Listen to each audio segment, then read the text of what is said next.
Ok. Début des années 80, breakdance arrive au Sénégal. Il arrive par avion. Nous, on est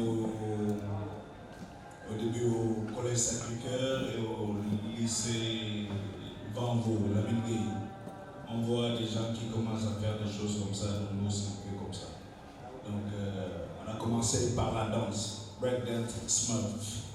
Mouvement de Degidi, breakdance, smurf. Et pendant les spectacles, on faisait comme un gars qu'on voyait dans les cassettes vidéo que mon copain avait ramené quand il revenait de vacances. Un gars qui s'appelait Sidney, qui était en France, et c'était HIP, HOP. Le gars, il animait une émission de télé en rappant, et puis il y avait des battles de danseurs. Nous, ce qui nous intéressait, c'était de voir les pas des danseurs. Donc, on avait vu plein de grands danseurs. Il y avait même des Sénégalais. Il y en avait un qui s'appelait Mbeng, qui était un des plus grands danseurs de Smurf.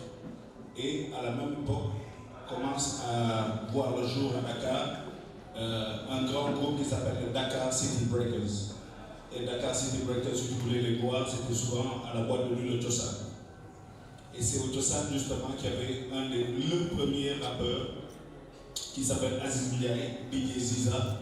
Aujourd'hui, il fait des soirées old school, mais c'est le premier qui a rappé dans une boîte de nuit au Sénégal. DJ Ziza, et man, ce gars-là, de mon un film, parce que moi je le faisais ça bien galère, mais il n'y avait au moins deux boîtes, parce que boîte là haut. Mais Ziza, il avait déjà le droit de rentrer en boîte, donc mon oncle a devenu une colonne cette année. On va faire comme lui, mais bon, on était trop petits, il y avait au moins deux boîtes. Et donc, quand on allait à l'école aussi, on fait du Smurf, en troisième, c'était en 84-85, on a commencé à organiser des spectacles dans la salle du collège Sacré-Cœur. Je ne sais pas si vous avez ça. Voilà, c'est ça. Donc on a organisé des spectacles là-bas, mais des spectacles de danse d'abord. Donc, tu as commencé à organiser, on était un groupe de 4 au collège, nous avons organisé, entrée 300, et on a compris qu'avec les entrées 300, là, on a tout le matin. Donc, j'ai commencé à faire ça, seconde, le Tegan Coaching, mais on a eu notre BFM, c'était la première année du BFM. Nous sommes tous sous le groupe, on a eu le BFM. Diamou nous d'Arab, mais comme machin, on n'était pas très bête, on a tous eu le. Donc, on pouvait même répéter dans l'école, parce que l'abbé est bon, ni fait que l'école, mais ils apprennent bien, donc on pouvait danser dans l'école. Voilà pourquoi très vite, le collège Sacré-Cœur est devenu le temple du hip-hop au Sénégal à l'époque. Toutes les écoles, parce qu'il y avait une salle de spectacle. Ça, beaucoup de temps en temps, il y avait des messes, mais quand il n'y avait pas de messes, il y avait des spectacles. Comment faites au foyer, c'est là-bas qu'on les faisait. Donc nous, on organisait d'autres choses. Donc de 300, on a commencé à monter à 500. Après, on a fait un spectacle de 1000 francs. Nous avons tout dit. Qui a commencé, c'était sur le premier matos. Maintenant, on était 4. Madame Maïba, moi, Kilobi, on avait fait notre premier groupe, moi, le groupe syndiqué. Donc nous, on rap avec les autres. On a continué à rapper avec le groupe syndiqué vers 89. Mais dès qu'il y a d'autres boys là, c'était le groupe King M6, Liberté 6. Maman, on a bien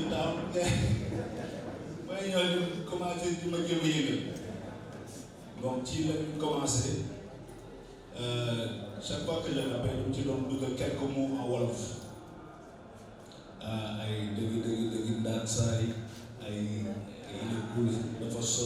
Il est soft, c'est un chof. Les petits mots là qu'on mettait de Wolof, ça faisait la différence.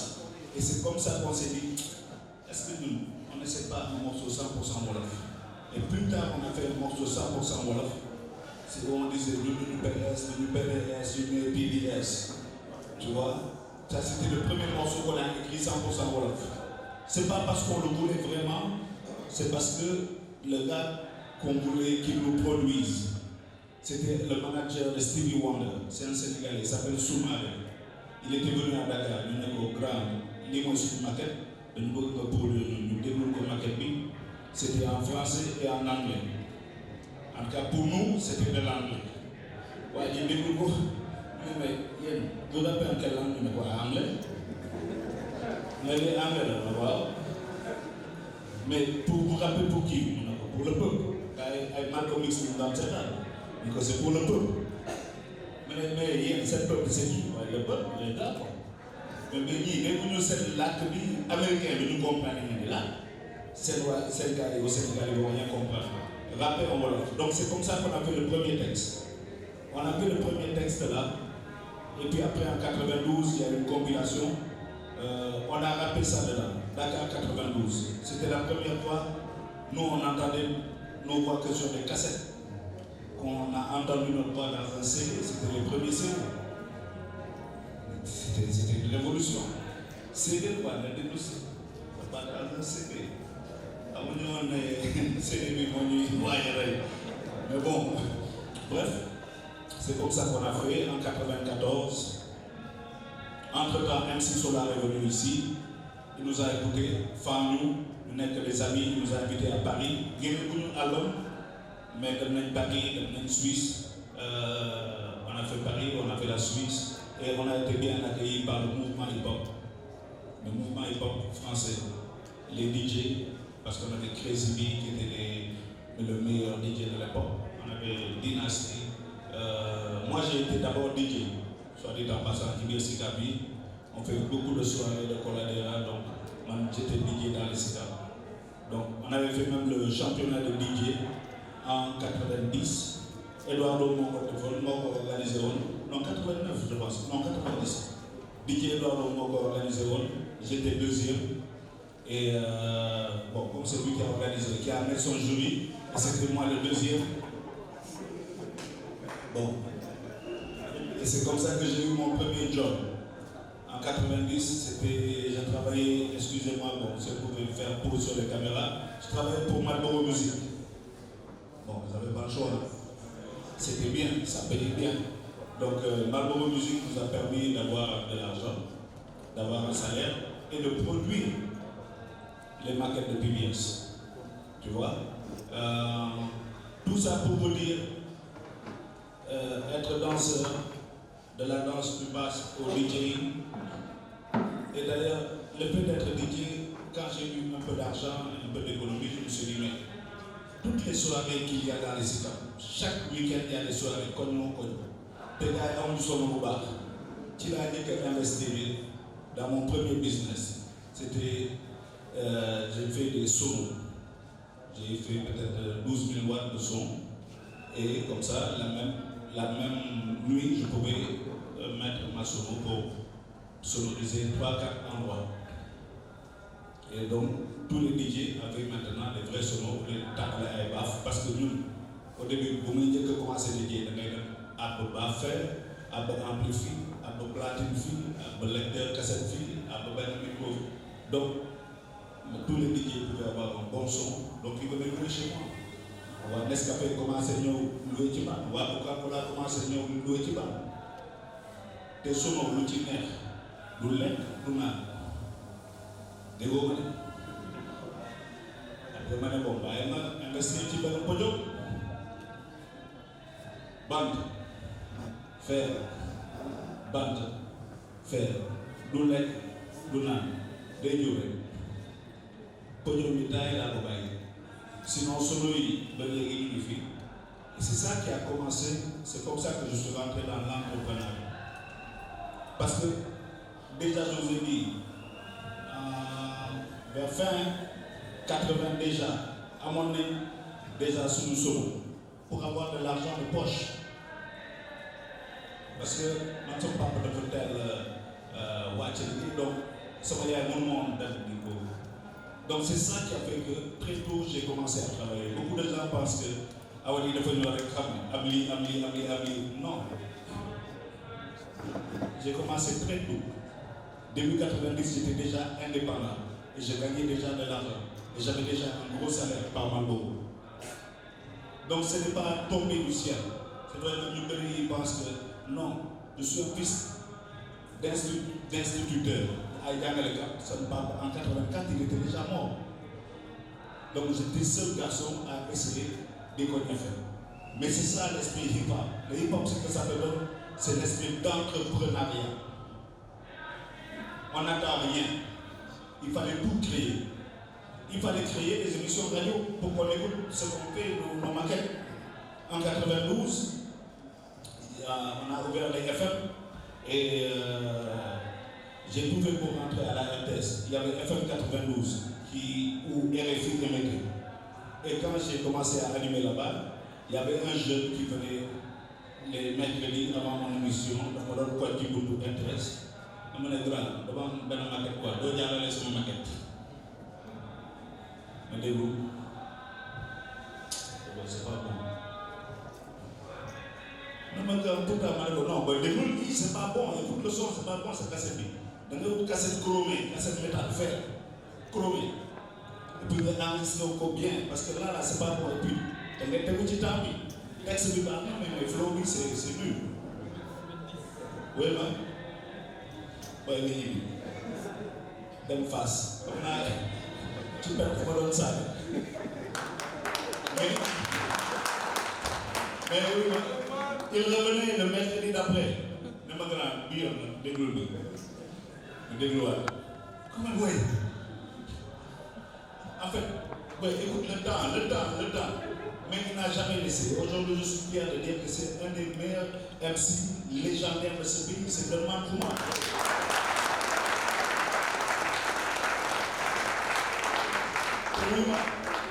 Et ce qu'il avait de plus que les autres, il avait une plume. Moi, j'étais en terminale. Il venait d'Abidjan, Wolofom Léol. Moi, mon Wolof déjà, c'est de n'importe quoi. Lui, c'était. Alors, ça n'existait pas. Il arrivait d'Abidjan, oui, quand il parlait, tu avais envie de fuir. En français, tu fuis, en Wolof, tu fuis. Mais après, tu vois comment ce monsieur a développé son français, son Wolof, son flow. Le respect que j'ai pour ce monsieur, c'est parce qu'il a été endurant. J'ai été critique avec lui. Mais je voyais le niveau de texte. Moi, en terminale, j'adorais la poésie. Donc, je lisais avec Baudelaire, il a fait le débat. Mais quand il y a un texte, on le texte, il c'est pas vrai, c'est pas toi. Moi, parce que tu as eu le droit de ce cahier.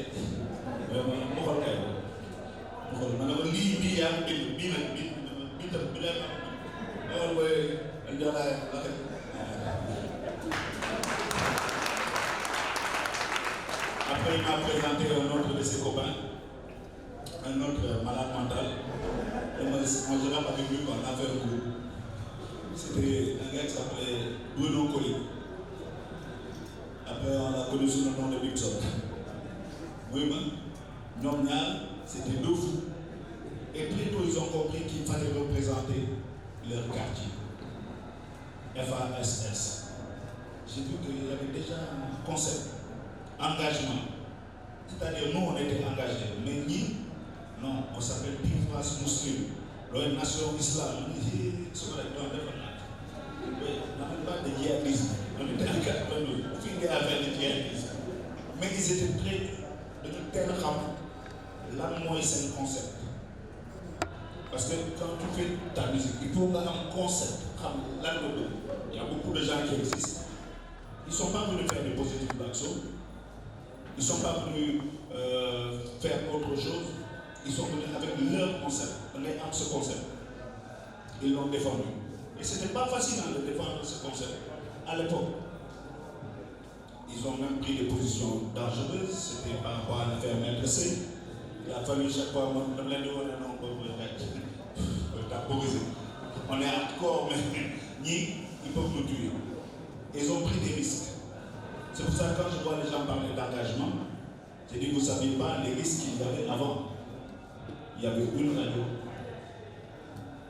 Pourquoi on a fait des morceaux comme par exemple Boulevard, qui étaient pour nous des morceaux légers? C'était pour Manadia la radio. Michael Souma avec mon téléphone. Il y a un sound, parce que nous, nos morceaux étaient très hardcore, ça ne passait pas. Miguel nous disait non, c'est le morceau, mais non. Il y a un morceau, donc on a fait des morceaux de Yom, c'est pas des morceaux qu'on a assumés au début. Et pourtant, non, mais c'était pas ce qu'on cherchait. Dans chaque cassette, on s'était dit, bon, il faut nous donner un morceau de Yom, parce qu'on est membre du Miguel. Mais nous,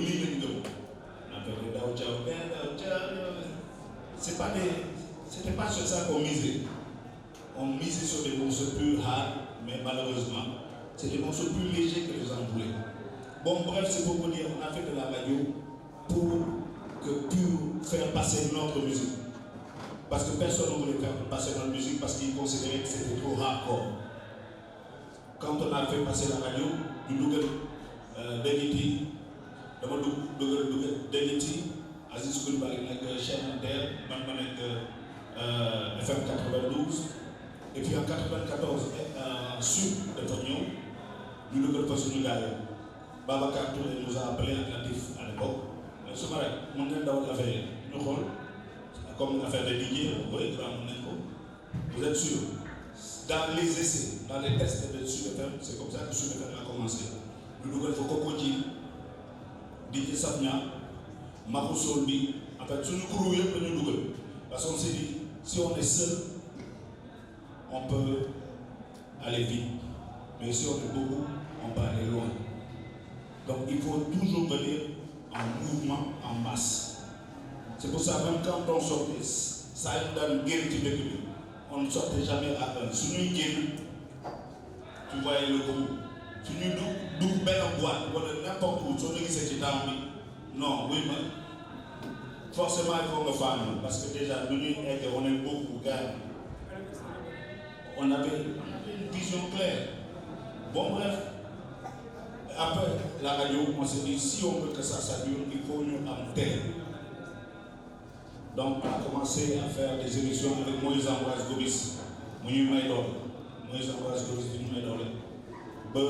il a fallu 2000 pour qu'on ait nos premières émissions Sénéral. Après, on a fait le festival Sénéral. Et chaque fois, on s'est dit, quand tu arrives, fais venir la masse. Quand PBS est venu, Hawa Amdore, compilation Sénéral 1, compilation Sénéral 2.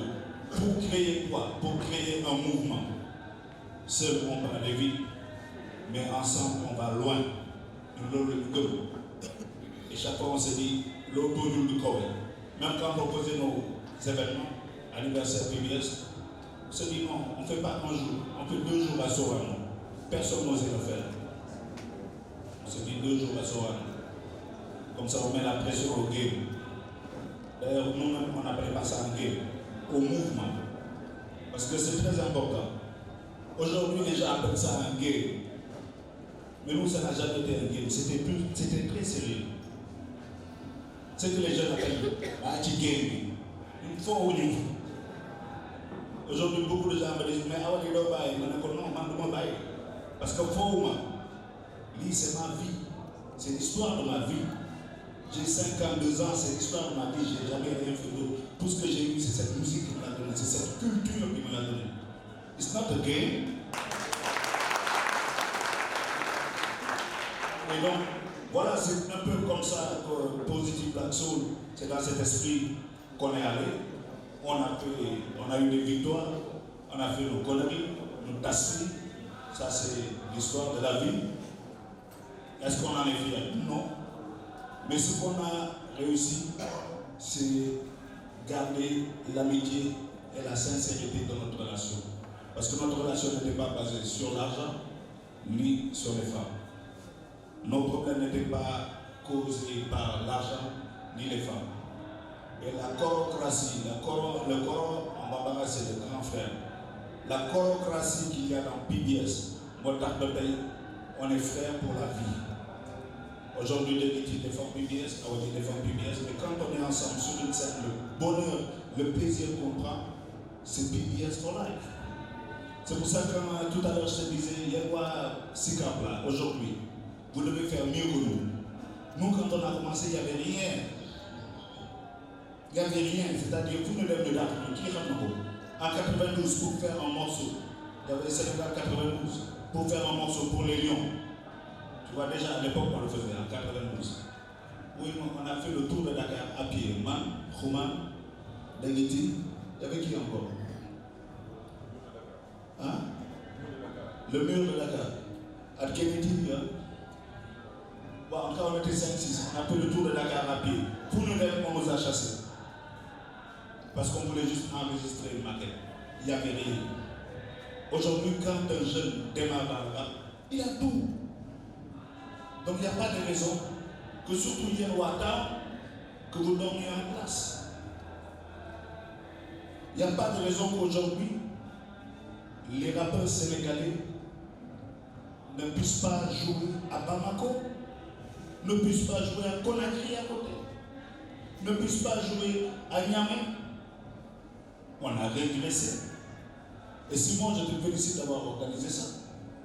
Excusez-moi si je parle beaucoup, quoi, parce que j'avais tellement gardé les choses dans mes boutiques là. Mais vous n'avez pas le droit de ne pas être ambitieux. Quand je vois les Nigériens, mais celui-là est fan ici, Nigeria, Idriss Abdel Karim, quand il nous voyait, waouh! Mais aujourd'hui, nous, quand on voit Wizkid, oui, ils nous ont dépassés. Oui, les Ivoiriens nous ont dépassés. Oui, les Camerounais nous ont dépassés. Oui, les Guinéens, Conakry, ils remplissent des sacs chaque semaine. Nous, on n'y arrive pas. Nous, nos concerts là, c'est devenu affaire de l'arme. On vient avec des carapules, on remplit des scènes, et puis on se dit, donne-nous d'art, fais-nous, donne-nous. C'est ça la vérité. On n'arrive pas à jouer en dehors du pays.